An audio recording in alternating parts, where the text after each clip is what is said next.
Evangelho de João, capítulo 4.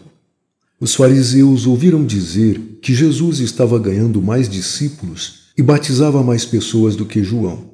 De fato, não era Jesus quem batizava, e sim os seus discípulos. Quando Jesus ficou sabendo disso, saiu da Judéia e voltou para a Galiléia. No caminho, ele tinha de passar pela região da Samaria. Ele chegou a uma cidade da Samaria chamada Sicar, que ficava perto das terras que Jacó tinha dado ao seu filho José. Ali ficava o poço de Jacó. Era mais ou menos meio-dia quando Jesus, cansado da viagem, sentou-se perto do poço.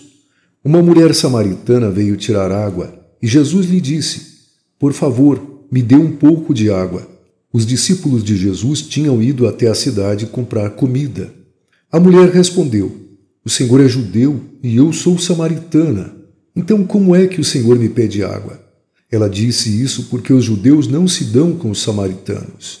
Então Jesus disse: "Se você soubesse o que Deus pode dar e quem é que está lhe pedindo água, você pediria e ele lhe daria a água da vida."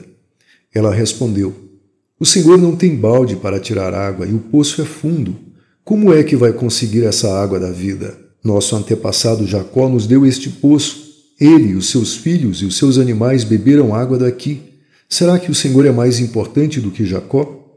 Então Jesus disse: "Quem beber desta água terá sede de novo, mas a pessoa que beber da água que eu lhe der nunca mais terá sede, porque a água que eu lhe der se tornará nela uma fonte de água que dará vida eterna." Então a mulher pediu: "Por favor, me dê dessa água. Assim eu nunca mais terei sede e não precisarei mais vir aqui buscar água." "Vá chamar o seu marido e volte aqui", ordenou Jesus. "Eu não tenho marido", respondeu a mulher. Então Jesus disse: "Você está certa ao dizer que não tem marido, pois já teve 5, e este que você tem agora não é, de fato, seu marido. Sim, você falou a verdade." A mulher respondeu: "Agora eu sei que o Senhor é um profeta. Os nossos antepassados adoravam a Deus neste monte, mas vocês judeus dizem que Jerusalém é o lugar onde devemos adorá-lo." Jesus disse: "Mulher, creia no que eu digo. Chegará o tempo em que ninguém vai adorar a Deus nem neste monte, nem em Jerusalém. Vocês samaritanos não sabem o que adoram, mas nós sabemos o que adoramos, porque a salvação vem dos judeus. Mas virá o tempo, e de fato já chegou, em que os verdadeiros adoradores vão adorar o Pai em espírito e em verdade, pois são esses que o Pai quer que o adorem. Deus é espírito, e por isso os que o adoram devem adorá-lo em espírito e em verdade." A mulher respondeu: "Eu sei que o Messias, chamado Cristo, tem de vir, e quando ele vier, vai explicar tudo para nós." Então Jesus afirmou: "Pois eu que estou falando com você sou o Messias." Naquele momento chegaram seus discípulos e ficaram admirados, pois ele estava conversando com uma mulher. Mas nenhum deles perguntou à mulher o que ela queria. E também não perguntaram a Jesus por que motivo ele estava falando com ela. Em seguida, a mulher deixou ali o seu pote, voltou até a cidade e disse a todas as pessoas: "Venham ver o homem que disse tudo o que eu tenho feito. Será que ele é o Messias?" Muitas pessoas saíram da cidade e foram para o lugar onde Jesus estava. Enquanto isso, os discípulos pediam a Jesus: "Mestre, coma alguma coisa." Jesus respondeu: "Eu tenho para comer uma comida que vocês não conhecem."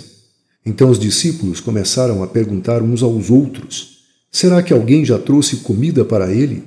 "A minha comida", disse Jesus, "é fazer a vontade daquele que me enviou e terminar o trabalho que ele me deu para fazer. Vocês costumam dizer: daqui a 4 meses teremos a colheita. Mas olhem e vejam bem os campos. O que foi plantado já está maduro e pronto para a colheita. Quem colhe recebe o seu salário, e o resultado do seu trabalho é a vida eterna para as pessoas. E assim tanto o que semeia como o que colhe se alegrarão juntos. Porque é verdade o que dizem: um semeia e o outro colhe. Eu mandei vocês colherem onde não trabalharam. Outros trabalharam ali, e vocês aproveitaram o trabalho deles." Muitos samaritanos daquela cidade creram em Jesus porque a mulher tinha dito: "Ele me disse tudo o que eu tenho feito." Quando os samaritanos chegaram ao lugar onde Jesus estava, pediram a ele que ficasse com eles. E Jesus ficou ali 2 dias. e muitos outros creram por causa da mensagem dele. Eles diziam à mulher: agora não é mais por causa do que você disse que nós cremos, mas porque nós mesmos o ouvimos falar e sabemos que ele é, de fato, o Salvador do mundo.